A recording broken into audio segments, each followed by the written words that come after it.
So from one level of energy to the other, Justin Giboney is an attorney in Atlanta, a civic leader, as the co-founder and president of the AND campaign, AND, all capital, AND campaign, a prominent Christian civic organization. Justin is dedicated to promoting Christ-centered values as the basis of engagement in politics and social issues. In both 2012 and 2016, he earned the trust of the constituents in Georgia's 5th congressional district, who elected him as a delegate for the Democratic National Convention. Justin has also contributed to the community through his service on the Urban League of Greater Atlanta Board of Directors. He is the co-author of Compassion and Conviction, the AND Campaign's Guide to Faithful Civic Engagement, and his latest book, Don't Let Nobody Turn You Around. So please welcome Justin Gibbon.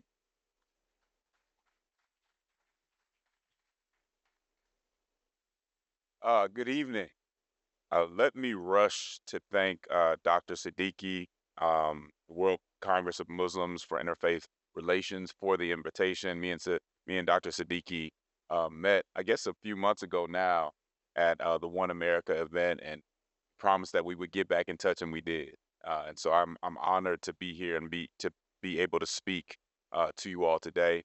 Would like to thank Reverend Bibbs for warming it up for me, and a very thoughtful talk that we just received. I greatly appreciate that, and I think you'll see some of the same themes covered here.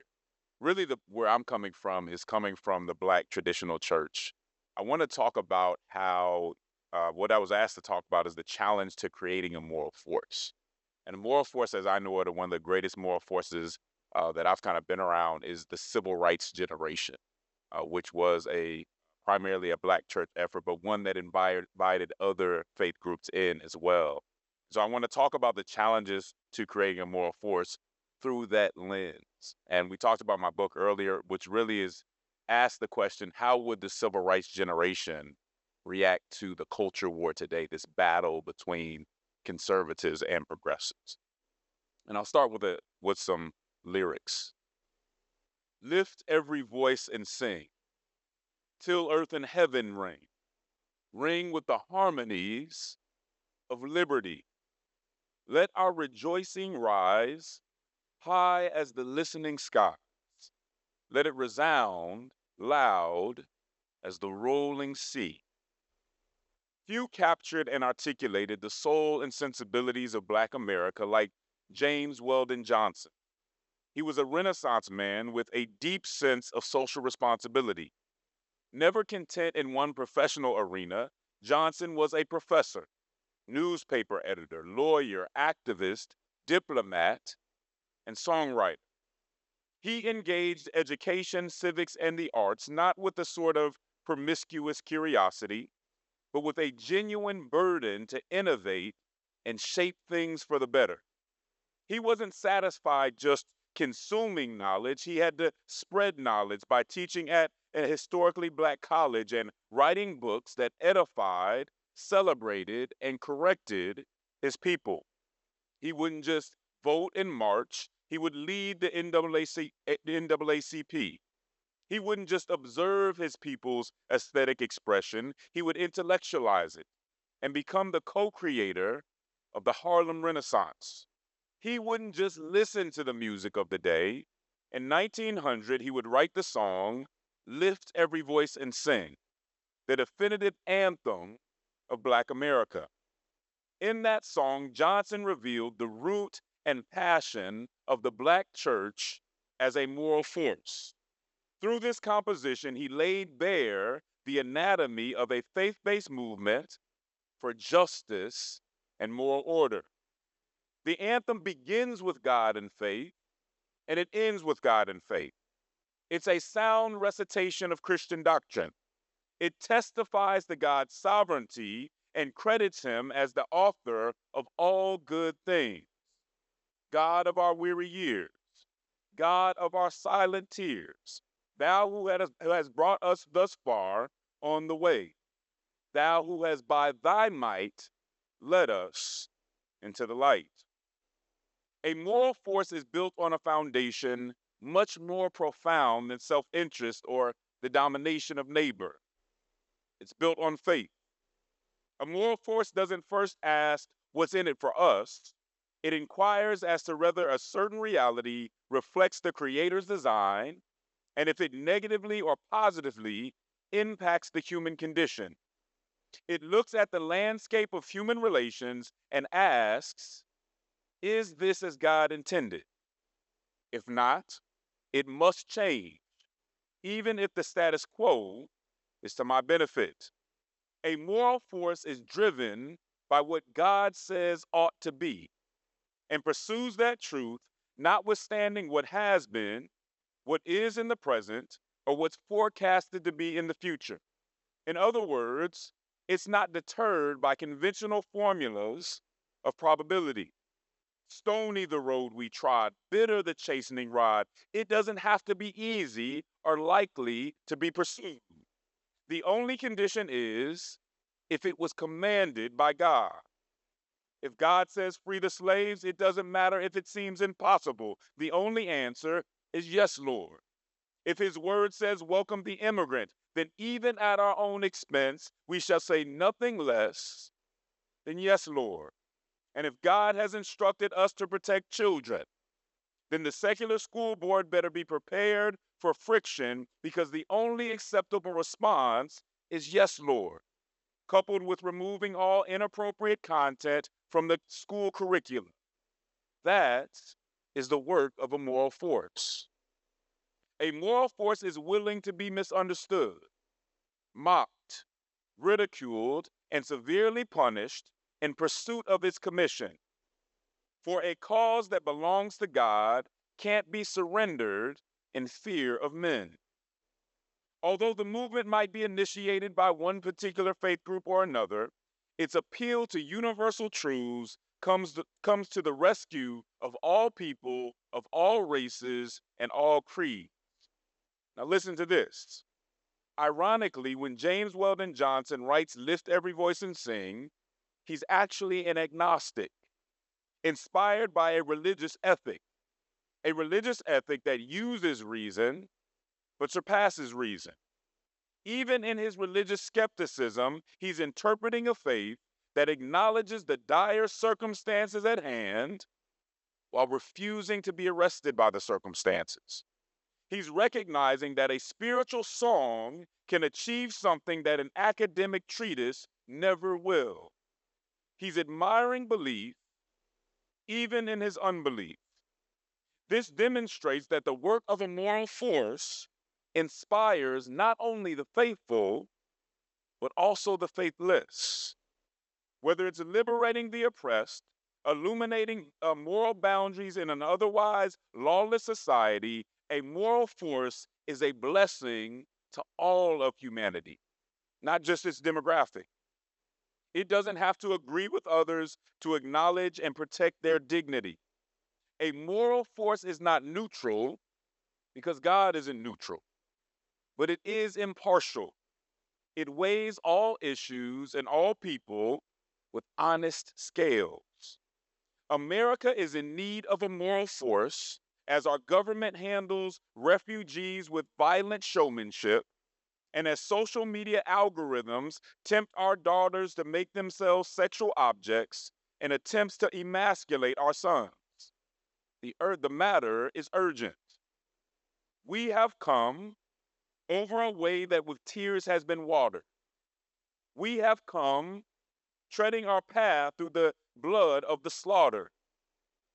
In my grandparents' generation, in the world of the civil rights generation, the message being sent to Black America from society was clear. The message that they were being sent is no matter what you do, you will not prosper. If you build a Black Wall Street, we'll burn it down. If you raise up a leader, we'll kill him too. And if you find solace in the sanctuary, well, we'll bomb that as well. They were being systematically discouraged. They were living in an environment designed to perpetuate a low self image and condition hopelessness. And yet, they always had a song that refused not to sing. They maintained a resilient perspective of life and were still determined to become a moral force. You could even observe it in their lexicon. For example, if you asked one of my elders how someone was doing, they might respond by saying he or she is going through. This indicated that the person was experiencing some difficulties, that they were experiencing some trouble.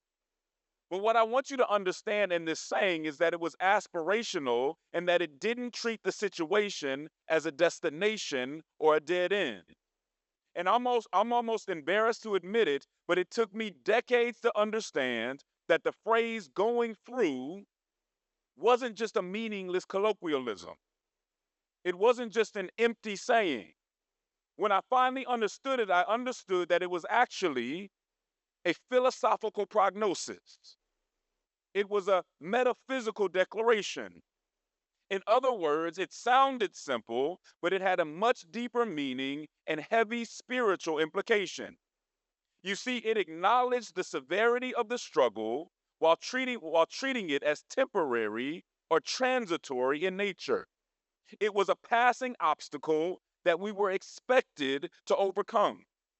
What my elders and all they went through understood was that bad things happen, but you're not to wallow in despair. You're not to park the plow. You're not to acclimate to these putrid lowlands. No, we're marching forward. We're going through.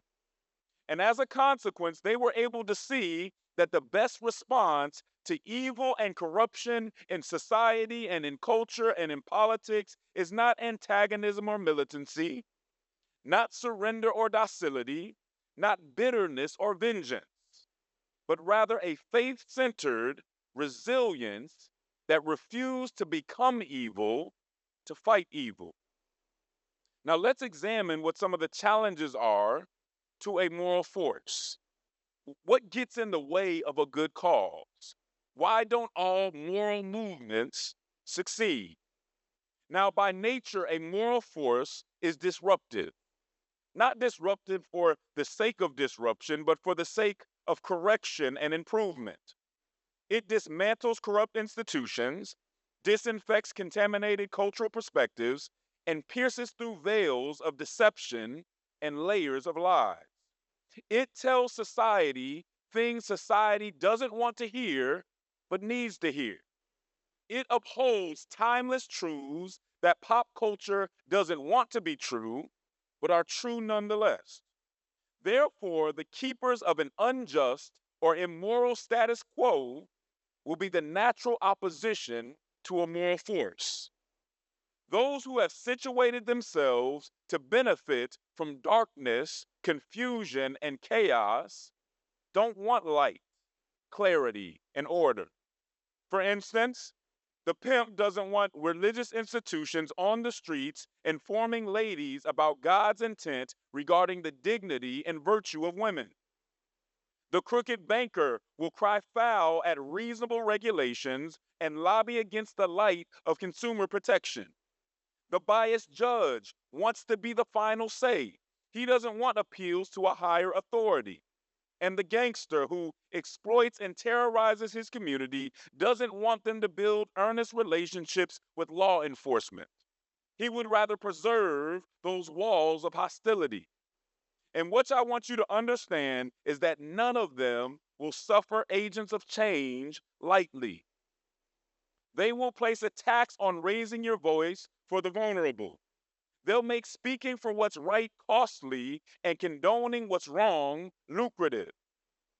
And this is why moral movements aren't for the faint of heart. Because moral movements place us in conflict with our instinct for self preservation.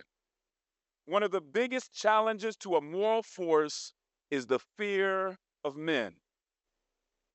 Moral forces will also be told to either pledge their to pledge their undying allegiance to one side of the culture war or the other. We'll be told that we always have to support progressives or that we always have to support conservatives. But I wouldn't recommend marrying either. For one, rarely are they led by faith or wisdom.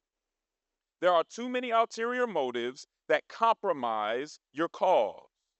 Secondly, that relationship seems to dull and neutralize your power. It confines you to following, but never leading. For example, if the side that you choose, let's say you choose the left or the right, if they decide that they don't like one of your religious convictions, then you will be expected to self censor or to publicly deny that conviction altogether. And this is why we have so many politicians who say they're Christian or say they're Muslim, but they never uphold any of the unpopular social convictions. Have you ever noticed that? And many of these people don't question pop culture's idols because their ambition has outpaced their conviction. One thing that black Christians and much of the Muslim community have in common is that because of our theological commitments, we don't fit squarely on the ideological right or the ideological left. And I think that's a good thing. A moral force cannot outsource its public witness to a political party or an ideological tribe. We cannot simply become agents of the culture war.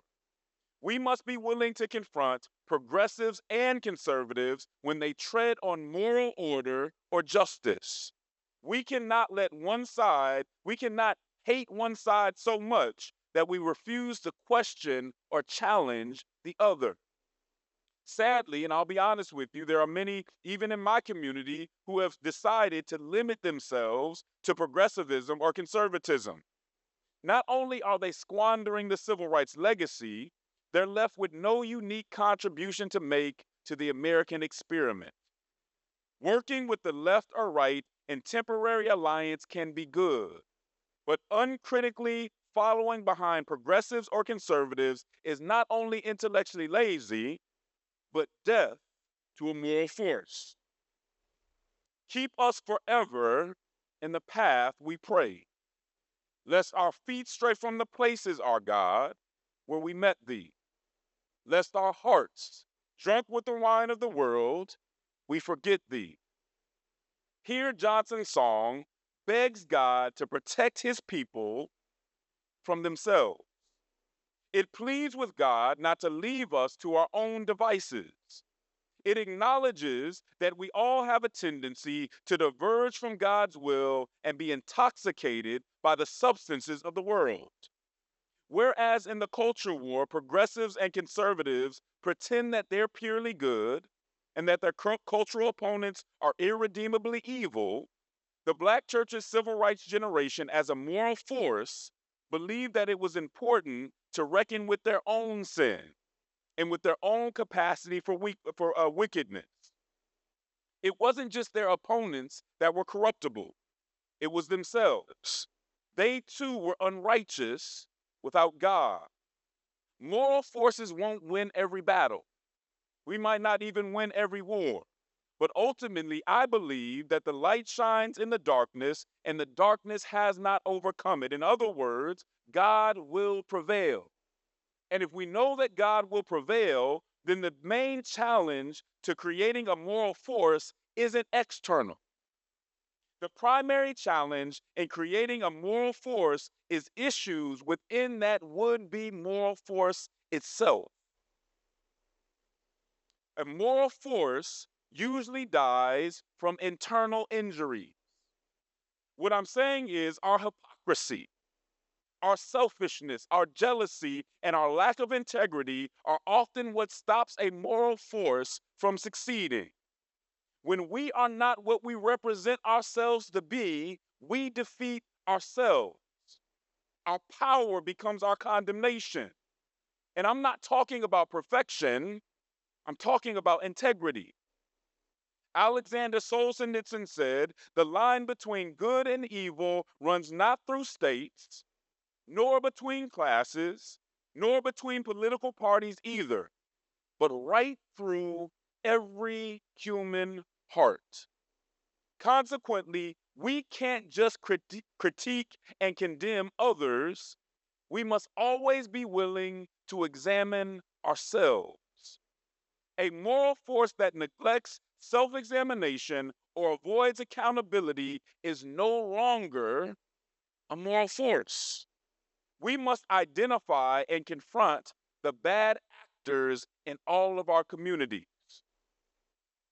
In an identity obsessed and self seeking society, we must fight the temptation to worship ourselves and feed our every inclination and desire. We must also identify, and this may be a new term for you, the conflict entrepreneurs on our team and confront them before they embitter and discredit the cause. Conflict entrepreneurs are those who've made an industry out of division. They benefit from heightened tensions and from degrading our opponents. Most dangerously, though, these conflict entrepreneurs fashion narratives, and they tell us that we have an arch enemy who is worthy of all the blame for all of our problems. And then we're encouraged to aim all our vitriol from a lifetime of disappointments and frustrations and shame at this one target. Now, surely all of our communities have others who have harmed us in very serious ways. But listen to me, I truly believe it's a mistake. It's unwise. It's folly to purge all our pain from our human condition on one opponent. Not only is it false to pretend that one outside source is fully responsible, but it also prevents us from self examination. We never take responsibility for the things that we're guilty of doing to ourselves. In the spirit of civic pluralism, we must be willing to examine ourselves and welcome the contributions of others. Frederick Douglass is quoted as saying, "I would unite with anybody to do right and with nobody to do wrong." Now, on its face, this this isn't an earth-shattering saying. Seems like a fairly simple declaration. It doesn't strike us as deeply inspired insight. But when we understand the context in which the statement was made, it becomes rather profound. Because in context, it wasn't just a cute adage, it was a bold statement of conviction. Listen, Douglass was speaking to other abolitionists about how they should move forward with their movement and their cause. He was telling them that even though they shared the same primary objective, that there were certain actions he refused to support. More specifically, he was rejecting their plan to deconstruct the American experiment. You see, some of them wanted to destroy the Constitution and start over from scratch. But Douglass believed that that wasn't only an unwise strategically, but that it was wrong ethically. Therefore, he had to correct his allies in a very consequential moment when there was no time that could be wasted, and at a moment when a critique might be interpreted as disloyalty. And you see, he knew the full inhumanity of this evil institution. He himself had been ripped from his mother's grasp and bartered like livestock. He didn't have to read about it in a book. He wasn't naive to the gravity of the subject matter. No one was more aware of how bad slavery was. But the answer wasn't to dismantle this nation, but rather to hold it to its own standards. Listen, he was being critical of a movement to eliminate slavery. The stakes couldn't have been higher. How dare he dissent and risk causing a disruption in the movement? But he knew it wasn't enough just to have a good cause. Frederick Douglass knew that the means and the modes of operation also had to be righteous. Unrighteous actions and attitudes ruin a good cause, no matter how bad you think your opponent is. The spirit of the movement is just as important as the mission of the movement. And a moral force must have this level of self reflection. It must have this level of moral clarity and moral courage. And here's my concluding assertion: a moral force doesn't do all of its work through force as we generally conceive it. It's not solely dependent on physical power, aggressive leverage, or compulsion. Brute strength and combative techniques aren't the only tools in its bag. No, a moral force is attuned to the force of inspiration, the capacity to redirect another's passions towards a more excellent and transcendent end. A moral force has the moral imagination to invoke the art of speech and the beauty of illustration to help us see the image of God in the most hostile manifestations of human brokenness, to help us see the potential in humanity. It has the audacity to diffuse the moment when our tribes are moving towards the nuclear option. And let me just give you an example. In 1972, George Wallace, who was the former governor of Alabama, the arch segregationist, was shot in an assassination attempt during his presidential campaign. And while he was in the hospital, he had a very unlikely guest come visit him. While he's in the hospital, Representative Shirley Chisholm, the first black woman in Congress, the first black woman to run for president, comes to his room and visits him. This is somebody that didn't even want her to vote, let alone be able to run for president. This is someone who had probably called her the N-word more times than he could count, but she takes her time off of the trail and comes to visit him. And the first thing she says to him was, "I'm sorry that this happened to you. This shouldn't happen to anybody." And she tells him that she's sorry, and they have conversations and admit they have some differences. But then guess what she does? She says, "You know what? We actually have some agreements too. You're right that Congress hasn't been responsive to the small people. You're right that corporations have too much power in the United States politics." So not only was she able to come visit him, she had actually listened to him, filtered out all the hate, and found something she could agree with.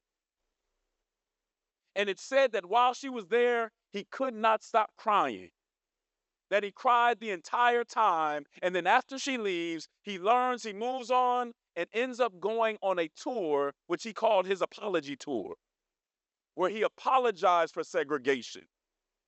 He apologized for what he had done and how he had talked about people.